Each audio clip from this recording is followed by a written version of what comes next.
Good morning, dear students. Welcome all of you to Ramaniyam sankara Matriculation High Secondary School. It's a wonderful thing to be associated with the school and the students. All of you know that I am new to the school. You would be old. You would be students of Standard 10 who have come into Standard 11 now, who have joined Standard 11. Now this is one of the most important parts of your life. A very important thing that you have to do. You have to search or you have to choose your career. After Standard 10, you would have studied all the subjects that everybody else learns. But now you have to decide on what you want to become in future, what your life is going to be, what you want to achieve in life. So you have to choose your career. That is what is important now. All of you, I know, will choose the best that you require. Please try to understand that whatever is your wish, whatever you want to pursue, please take it up. Please do not go in for something that others force you to do. It is always your choice that will do you good. You have to understand that whatever you wish to do, you will achieve success in it. There will be no issues at all because you have set your mind to it and you want to do your level best. But if somebody is going to force you to do something, it may be your friends, it may be your parents, it may be the elders in the family, or it may be somebody whom you know. Please do not go in for something that you don't want to do. So you have to choose what you want. Please remember that this choice is going to help you live your life at its best. So please think about it before you. All of you would have joined your course, but then there is still time. If at all you have any kind of a change that you would like to do. If you want to do medicine, then you have to take up pure science. If you want to become an engineer, if you have that as your passion, then you should take up maths and science. And if you think you want to become a chartered accountant or a lawyer or any other, a teacher probably, then you have to go in for the third group, that is commerce, accounts, economics and so on.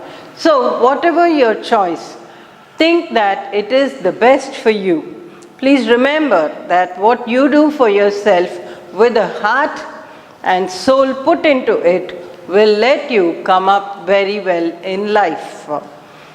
So let's start with our day's work. Here we have, first before I continue my work, I would like to introduce myself. You will be wondering who this person is standing in front of the camera and talking to us. We have no idea as to who she is. Let me introduce myself. I am Meena Bika, your English teacher. I have an experience of around 20 years and I'm sure I'll be able to help you with the subject called English and help you to excel in it also. So now let's go on to the chapter that we have. Standard 11, Unit 1, prose chapter you have here, the portrait of a lady. Now portrait means a picture or a drawing that you have. Invariably in olden days when they say a portrait, it meant that it was a drawing of somebody, okay, an artist. The pictures drawn by an artist, okay, whatever they did, art in itself was called as a portrait of a human being. The face maybe or the full picture, whatever it is, that was called as a portrait. Now here we have the portrait of a lady written by Khushwant Singh. The very name will tell you that he is an Indian, right? Here, as an Indian, he has done so much. He has written about the Indian scenario, he has written about the Indian people, the culture, the way we live and everything related to India. So we should be proud to have such an author giving us a chapter in Standard 11 for us to learn and understand and also follow. Okay, so now let's go on to the author. What do we have about the author? I will give you a few details about the author and then we'll go on to the text. Here we have the author Khushwant Singh. The date here is his birth and this is his death. Invariably, when you write about an author or a poet, you will be required to write these two details, okay, the birth and the death of the person. Here we have the author born in 1915 and he died in 2014. You will be able to understand that he has lived his life. Invariably, people live up to 70 or 80 years maximum, but Khushwant Singh has lived up to 2014. That is almost 1 year down. He would have completed 100 years. Just imagine a man of 99 years, okay, with all his problems, vision problems, walking, everything goes down. Now this person has written about his grandmother. In this particular chapter, the portrait of a lady that we have, he has written about his grandmother. Then think of the old lady's age, right? And he says that she lived the same, that is, she was very old right from the time of childhood up to his college level or even later on, okay, when he went in for his higher studies and came back. Till then the lady was just the same, an old lady, okay. So now we have a few details about the author. Let's go through that quickly and then start off with a chapter now, okay. He was an Indian novelist, an author, and then a journalist. You know who a journalist is? A person who writes for newspapers and journals and magazines, etc. And he was also a lawyer. By profession, he was a lawyer. These were all his passions. He liked writing, okay, in the English language. And then regarding his education, he studied at St. Stephen's College, Delhi, and he went on for his higher classes, for his higher education to King's College, London. So just think of it, long ago, in the 1930s or 40s, okay, or after independence, probably at that time, just before, even before independence, he had gone to London for his higher education. And today, you know, it is a fancy. Everybody goes out. Every family has people going out to foreign countries for higher education to do their MS. Basic education is done in India, and for higher qualifications, MSc or MS, people go abroad. Okay? But our Khushwant Singh went at that time itself. Then he came back in the year 1947. Now this in 1947 must tell you something. What is it? That was the year India got her independence. So he joined the Indian Foreign Service, IFS. Like you have the IAS, then you have the IPS, you have the IFS also, Indian Foreign Service, people who wanted to go abroad and work, right, represent India in foreign countries.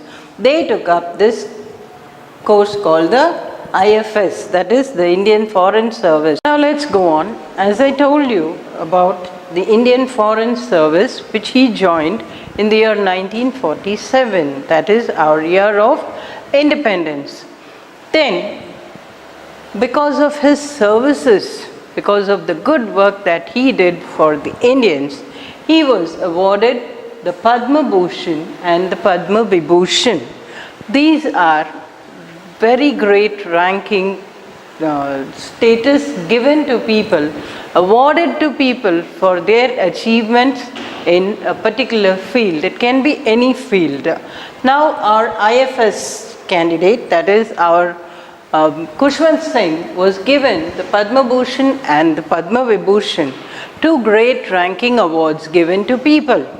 Very few people have got this together, okay? And then he also got the Sahitya Academy Fellowship, which is given by the Sahitya Academy, right? It was started in the year 1954.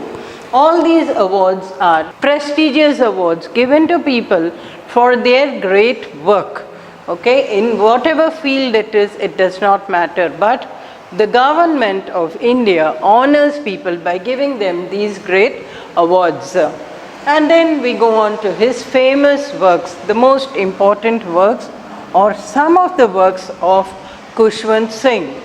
First is you have the Mark of Vishnu, then the Train to Pakistan. Now this novel was written by Khushwant Singh in 1956 after he went through the 1947, the applause that he received or whatever he saw, okay, the effect of the independence of 1947, all the things that took place made him write this book called The Train to Pakistan.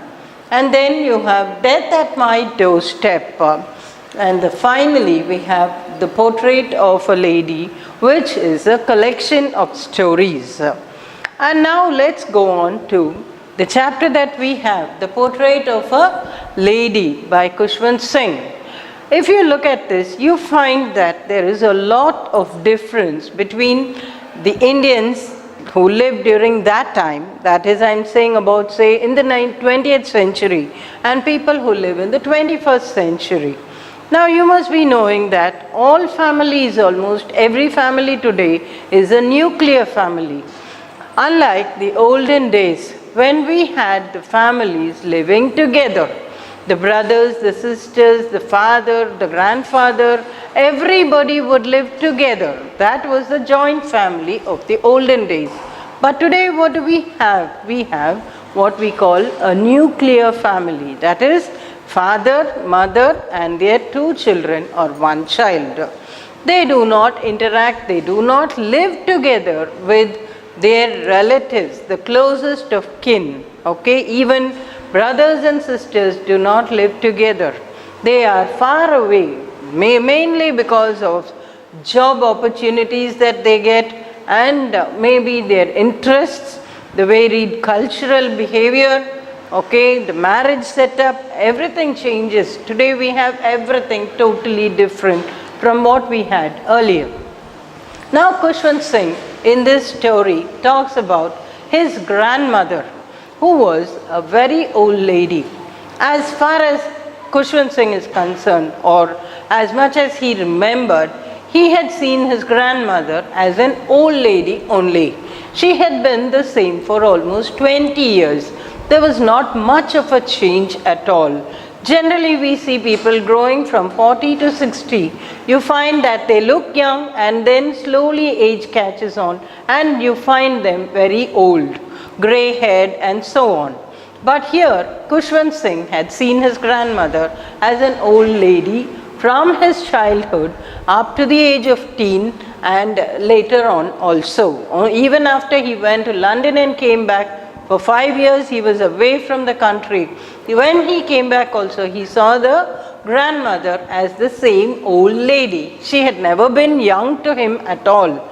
And when people told him that she had been a beautiful person, she had been very pretty during her younger days, right? He was not prepared to accept it, because as far as his vision was concerned, as far as he could see, he could find that the old lady was the old lady. There was no change in her. The wrinkles that she had got, everything remained the same. And Khushwant Singh tells us that during his childhood, he had lived with his grandmother in her house. Okay, her grandfather, that is his grandfather, was not there in the picture at all. He had not seen his grandfather except for a portrait of the man. And he appeared to be a man who was very strong, bold and powerful. He looked like he didn't have one wife and children. It looked like he had many wives and a lot of grandchildren. That was the portrait there. Okay, but Kushwant Singh had no idea how the man was, except for his grandmother, who was a very sweet lady. She took care of him in his childhood when his parents were out of town, when they were away from the village, searching for jobs, looking out for a living. And what happened here was Kushwant Singh was able to live with his grandmother. He had a very good bonding with his grandmother. The old lady, in spite of her age, took care of him right from childhood. She used to give him a bath. She used to take him out to the school. She used to dress him up beautifully and take him to the school. The school was very close to the temple, and the old lady would sit in the temple reading her scriptures while her grandson sat in school and learned the basics of any language that he had to learn. Whatever was given to him, he was taught the prayers, he was given the basic alphabets. All this was taught to him by the temple priest. So the old lady would sit there, and in the evening after classes, both of them would go back home together. Now this was the routine for both of them. And after a few years, when the parents settled down very well in a town, Kushwant Singh and his grandmother were also taken away to the town. Now this was not what the lady wanted, but she could not live alone in her village. So she went along with her grandson. And as he started going over to the English school, his grandmother could not accompany him. She had to sit at home. And there she found some occupation for herself. She found some time to herself. And what did she do there? She found a lot of birds and she started feeding them. So the number of birds grew and grew. There were hundreds of birds that would flaunt her house every morning, the backyard of the house, and she would feed them. She would not shoo anyone away. So that was her routine every day. And the time came for Kushwant Singh to leave. He had completed his graduation and he had to go abroad for higher studies. 5 years he was out. So when he bade his grandmother goodbye, she hugged him and she bid him goodbye. He thought that when he returned, he would not find his grandmother alive. Unfortunately for him, his idea was wrong. The old lady was a very strong person. So after 5 years of completing his education, when Kushwant Singh returned, he found his grandmother hale and hearty. She was still there sitting, doing the routine works, and she had even gone to the airport to fetch her grandson. She had gone with the family to bring him back home, to give him a warm welcome back home. So all this, was something that he admired in his grandmother. When he came back that day, she sat with him, spoke to him, and had a very good time. And after that, she slowly quietened down. And what happened? That was her last night. The very next day, the old lady expired. She died. Okay, and when the last rites were being done, were planning for all the last rites to be done, there were a lot of birds in their backyard. All the birds that were there, okay, when they removed the body, when the body was taken in for its final funeral, at that time all the birds had gathered around. But what happened when they fed the birds? Kushwant's mother fed bread to the birds. She strewed it all over the place. Not a single bird took any of the food. The very next morning, they found that the food that was kept there was still there. Not even one single bird had eaten the food. Even birds know that death has occurred. They knew that their beloved old lady had gone. She had died. She had left them forever, never to return. So all this, it shows us that there was a very great bonding between Kushwant and his grandmother, and the grandmother and her beloved birds. She had taken care of them, she had fed them, she had given them water. She had been a source of energy for all the birds that were there. And when she passed away, when she died, what happened? The birds knew that everything was over for them. They could not come back again looking for food or expecting food from the old lady.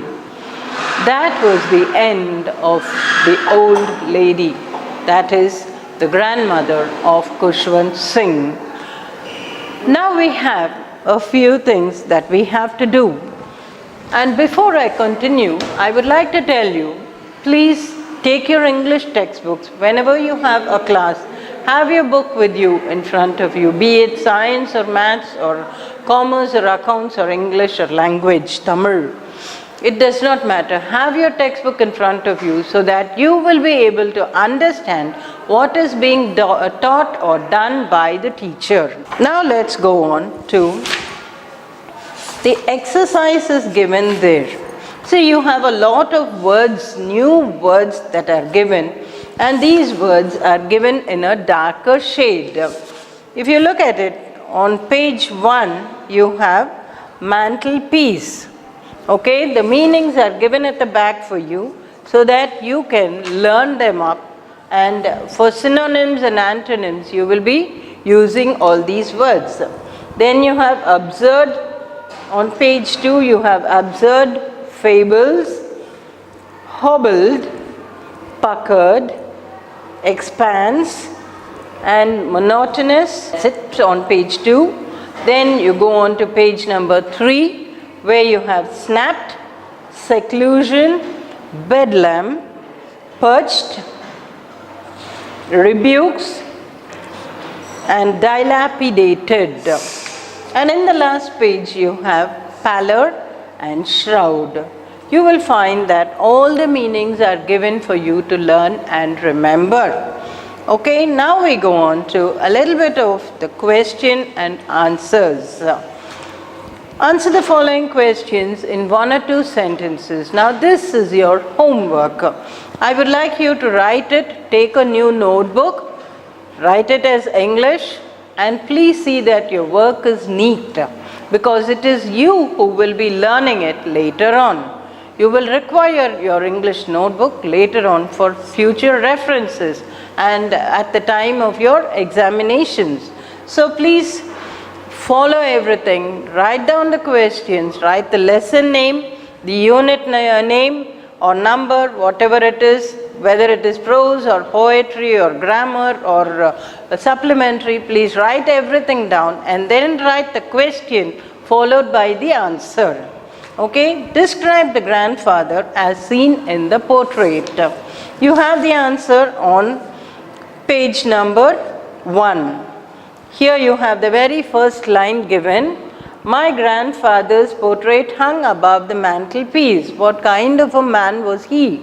He wore a big turban. Now turban is something that Singhs or Sardajis wear. Okay, all of you know that. Sardarjis or Punjabis as we call them, they wear a turban. Okay. So he wore a big turban and loose fitting clothes. His long white beard covered the best part of his chest, and he looked at least 100 years old. So that is the description of his grandfather. Why was the author left with his grandmother in the village?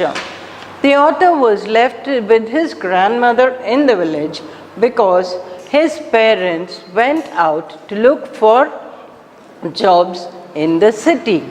Till they got settled, they had to leave their child in the care of the grandmother. Okay, that is question number 2.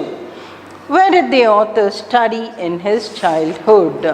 The author in his childhood studied in the temple that was very close to the school. He was taught the alphabets and the morning prayer by the priest himself. Why did grandmother accompany the author to school? The grandmother accompanied the author to this school because the temple was next door to the school, and as the child was learning the alphabets and the morning prayer, the lady would sit in the temple reading her scriptures. The next question, what made the dogs follow the grandmother after school hours? The old lady carried a lot of chapatis which she had made the previous day, and she fed the dogs with them. So the dogs followed the grandmother after school hours. Why didn't the grandmother feel sentimental when the author went abroad for higher education? The grandmother had understood that it was essential for her grandson to take up higher studies. She knew that he had to leave her, he had to go away to pursue his career. That was the reason she was not very sentimental about leaving him. What was the happiest time of the day for grandmother? The happiest time of the day for his grandmother was the time of feeding the birds. Whenever she fed the birds, she realized that she found joy, pleasure of giving was there for her. That was her only job. She liked doing it. She, in fact, was happy to feed all the birds around. So that was the happiest time of the day for his grandmother. Okay? And then, I think we will do the rest of the exercises later on. You have homophones, confusables, and the like. You have suffix, prefix, everything is there for us to do. But since we are running short of time, I think if we get back to class very quickly, we will be able to complete everything as soon as possible so that you will be preparing for your exams probably in the first part of the next year. Okay, so we will be having time enough for revision also, and it will be helpful for you to continue with all your work and do everything according to time and schedule. Okay, so please, let's hope that we do everything together very well and get ourselves enough laurels. Thank you guys. Have a nice day. It's a wonderful thing to be interacting with all of you. Thanks once again. Please be happy and enjoy yourselves, but understand that you have to study, which is very important for all of you. Don't think it's only 11th standard, because this is the base of your standard 12, where you will be scoring very high marks. Have a nice day, children. See you in the next class. Thank you.